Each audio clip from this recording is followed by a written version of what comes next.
morning everyone. Welcome further our YouTube channel Road to Success Classes. जो हमारा previous video था उसमें हमने देखा था कि प्यूरिन्स पिरिमिडिन्स की स्ट्रक्चर्स कैसे होती है ना, मॉलिक्यूलर स्ट्रक्चर्स कैसे होती है। तो आज हम एक बड़ा ही इंटरेस्टिंग सा टॉपिक है, छोटा सा है बहुत, लेकिन बहुत इंपॉर्टेंट है ना, एग्जाम्स में कई बार पूछा जाता है। तो वो है चारगाफ इक्विमोलर बेस रेशो, है ना, इसे चारगाफ का रूल भी कहते हैं।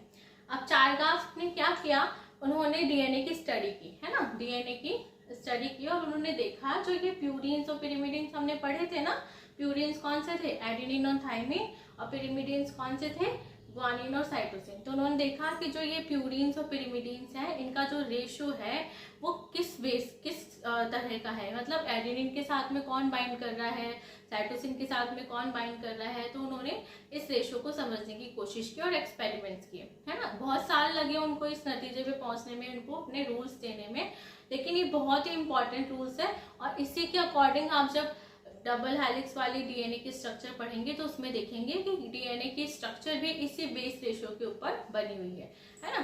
तो फर्स्ट अगर हम देखें तो चारगाफ ने 1950 के अंदर चारगाफ रूल दिया था, है ना। 1950 में इन्होंने अपना रूल दिया था। फर्स्ट रूल क्या है कि जो डीएनए है, कोई भी डीएनए, डबल हेलिक्स डीएनए, उसके अंदर जितने प्यूरिन्स होते हैं उतने ही क्या होते हैं, पिरिमिडिन होते हैं।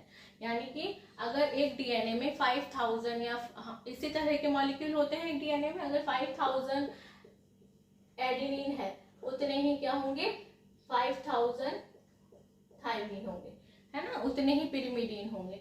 ठीक है, अगर ग्वानिन है तो ग्वानिन उतने ही साइटोसिन होंगे। ठीक है, तो जितने दूसरा रूल क्या है इनका, कि जितने एडेनिन होते हैं, एडेनिन क्या है, प्यूरिन है, और जितने एडेनिन है उतने ही क्या होते हैं, थाइमिन होते हैं। एडेनिन जितने होते हैं उतने ही थाइमिन होते हैं, और जितने साइटोसिन होते हैं उतने ही ग्वानिन होते हैं। ठीक है, तो A is equal to T और C is equal to G। ठीक है, उन्होंने ये बताया।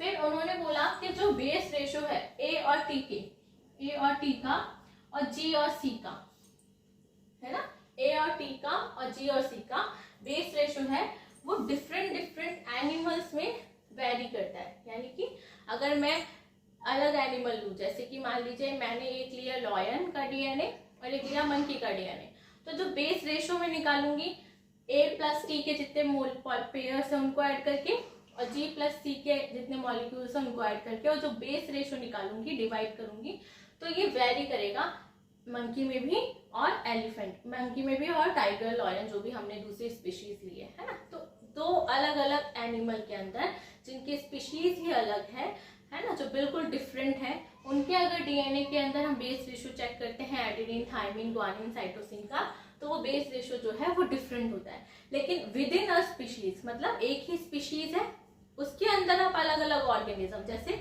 हमारी स्पीशीज, हम ह्यूमंस हैं, अगर हम ह्यूमंस स्पीशीज के अंदर, जैसे अगर मैं मेरा और अपनी फ्रेंड का या अपने भाई का, मेरे भाई का ही ले लो, अगर मैं अपने भाई का ही डीएनए लेती हूँ और मेरा डीएनए लेती हूँ और उसके बेसिस रेशो निकालती हूँ, तो एक स्पीशीज के अंदर, जो पर्टिकुलर स्पीशीज है उसके अंदर बेस रेशो कांस्टेंट रहता है। कांस्टेंट का मतलब है चेंज नहीं होता।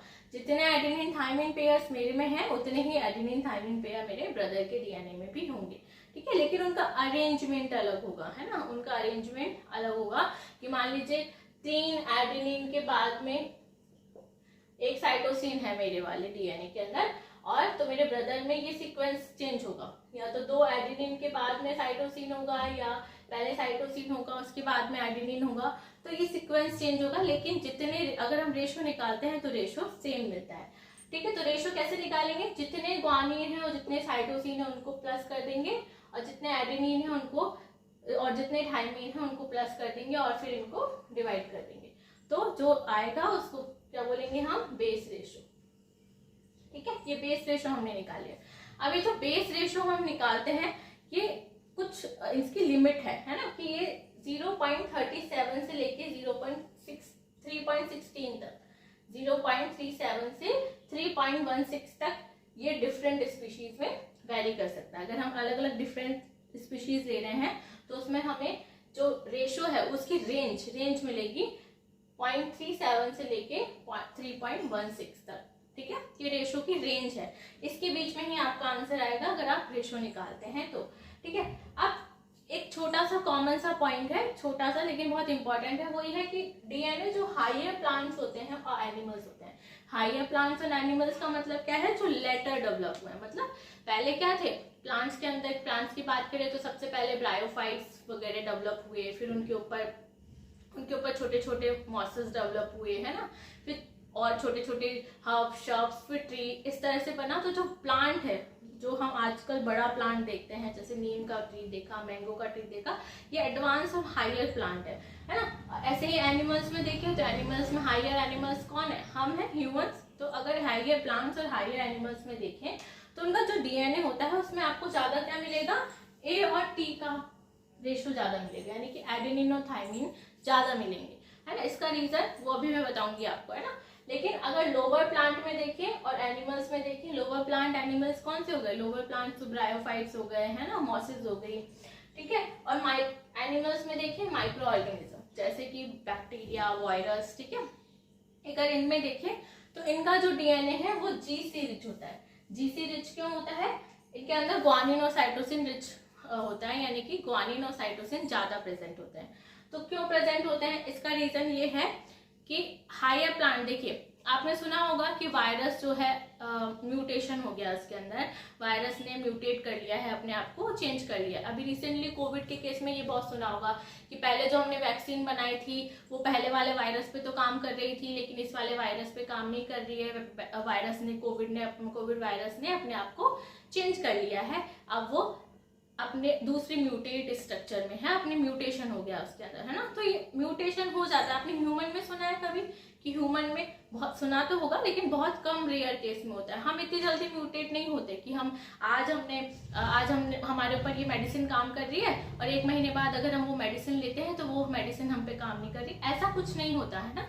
बहुत रेयर केस होता है जिसमें हमारा डीएनए म्यूटेट हो जाता है, तो हम में ये रेयरली पाया जाता है। लेकिन जो वायरस, बैक्टीरिया है, इनके अंदर ये कॉमन फीचर है।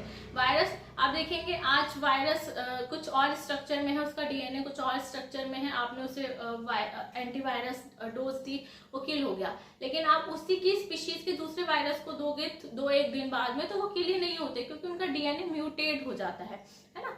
तो म्यूटेशन हो जाता है, तो यही रीजन है जीसी रिच सीक्वेंस का। और अगर हमारे बॉडी में ए और टी रिच सीक्वेंसेस है, तो देखिए जो थायमीन होता है ना, जो थायमीन जो मॉलिक्यूल है, ये फोटोकेमिकल्स के अगेंस्ट रेजिस्टेंस का काम करता है। फोटोकेमिकल्स क्या होते हैं, जैसे कि अल्ट्रावायलेट्स हो गई। अल्ट्रावायलेट जानते होंगे आप सब कि जो सन के जो हार्मफुल लाइट्स आती है, रेज आती है, उन्हें हम अल्ट्रावायलेट यूवी रेज कहते हैं, है ना। जो सन है वो यूवी रेज, हार्मफुल रेज होती है। तो आपने सुना होगा हमारे ओजोन लेयर में होल हो गया है, जिसकी वजह से यूवी रेज जो है हमारी अर्थ पर आ रही है, उससे बहुत सारी स्किन डिजीज हो रही है ना। ये इसलिए तो हो रही है क्योंकि जो अल्ट्रावायलेट रेज जो होती है वो क्या करती है, हमारे जो स्किन के सेल्स है उनके अंदर जो डीएनए है उसके अंदर जो थायमीन है ना, उस पर इफेक्ट करती है। लेकिन थायमीन जो है फोटोकेमिकल के लिए रेजिस्टेंस होता है, ज्यादा तो नहीं लेकिन हाँ मोर, बैक्टीरिया, वायरस, इनसे ज्यादा रेजिस्टेंस होता है। तो ये फोटोकेमिकल के लिए रेजिस्टेंस, इसलिए हम जल्दी से म्यूटेट नहीं होते, है ना। और हमारा अगर म्यूटेशन कुछ हो भी जाता है एक बेस सीक्वेंस में या एक कोड में, तो जो हमारा डीएनए रिपेयर सिस्टम है, डीएनए को रिपेयर करने का भी तो सिस्टम होता है, जैसे हमारी बॉडी हील होती है, हमारा डीएनए भी हील होता है। तो डीएनए रिपेयर सिस्टम है, वो आप आगे पढ़ेंगे। तो जो डीएनए को रिपेयर करने का सिस्टम होता है, ये थायमीन को ही पहचानता है। अगर थायमीन प्रेजेंट है डीएनए के अंदर तो थायमीन को पहचानेगा और उसके आगे अगर जो भी मॉलिक्यूल्स खराब हुए हैं उन सबको रिपेयर करेगा, है ना। तो थायमीन इसलिए प्रेजेंट है, थायमीन बहुत इंपॉर्टेंट है हमारी डीएनए को रिपेयर करने के लिए। आगे बहुत अच्छा और बहुत लेंथी टॉपिक है डीएनए रिपेयर सिस्टम, जब हम टॉपिक कवर कर लेंगे हमारे डीएनए का उसके बाद आगे देखेंगे, ठीक है। तो थायमीन रिच बॉडी के अंदर एडेनिन और थायमीन प्रेजेंट होने का रीजन यही है कि ये डीएनए रिपेयर सिस्टम जो है थायमीन को आइडेंटिफाई करता है। अगर थायमीन की जगह यूरैसिल होता तो ऐसा नहीं होता, यूरैसिल आरएनए में प्रेजेंट होता है, थायमीन में नहीं होता। तो थायमीन ही प्रेजेंट है हमारी बॉडी में, है ना। एडेनिन के साथ थायमीन ही बाइंड कर रहा है डीएनए में। तो डीएनए क्या है, हमारा रेजिस्टेंस है, वो जल्दी से हमें हमारे डीएनए को यूवी रेज चेंज नहीं कर पाती है ना, यूवी रेज म्यूटेट नहीं कर पाती। तो ये रीजन है हमारी बॉडी में एटी रिच होने का। तो जो हायर प्लांट्स हैं और एनिमल्स हैं उनमें एटी रिच डीएनए होता है, जबकि लोअर प्लांट के अंदर जीसी रिच डीएनए होता है। ठीक है, तो ये चारगाफ का रूल है। इसमें आपको 3 मेजर पॉइंट ध्यान रखना है। आप बुक पढ़ेंगे या फिर वेबसाइट वगैरह कोई पढ़ेंगे तो उसमें बहुत सारे डिटेल है, लेकिन जो मेन चीज है वो यही है कि प्यूरिन्स जो है पिरिमिडिन्स के साथ इक्वल होते हैं। Adenine is equal to thymine, cytosine is equal to guanine. ठीक है, आपको एक बात और ध्यान रखनी है कि एडेनिन और थायमिन के बीच में जो बॉन्ड बनता है वो बनता है डबल बॉन्ड। ठीक है, डबल। आपको जब भी आप लिखेंगे एडेनिन थायमिन तो आपको डबल बॉन्ड लगाना है ना। और ग्वानिन और साइटोसिन के बीच में बनता है ट्रिपल बॉन्ड। ठीक है, जब भी आप लिखेंगे आपको ट्रिपल बॉन्ड बनाना है। ठीक है, तो ये एडेनिन थायमिन और ग्वानिन साइटोसिन के बीच में बॉन्ड की स्ट्रक्चर है। ट्रिपल बॉन्ड, डबल बॉन्ड ये क्यों बनता है, ये आगे जब हम डीएनए हेलिक्स की स्ट्रक्चर पढ़ेंगे उसमें देखेंगे। ठीक है, ये टॉपिक हमारा यहीं खत्म होता है। आई होप आपको समझ में आया होगा। अगर आपको कोई भी किसी भी तरह की क्वेरी है, कुछ भी समझ में नहीं आ रहा है, तो आप फ्री फील करके अपने कमेंट सेक्शन में कमेंट हमें कर सकते हैं। जल्दी से जल्दी आपकी प्रॉब्लम को रिजॉल्व किया जाएगा। और इसी तरह से आपको पढ़ते रहना है, हमारी वीडियोस को देखते रहना है। आपको जो भी डाउट है धीरे धीरे सब क्लियर हो जाएंगे। तो प्लीज आगे वीडियोस को लाइक, शेयर, सब्सक्राइब और बेल आइकन पर क्लिक कीजिएगा। Thank you.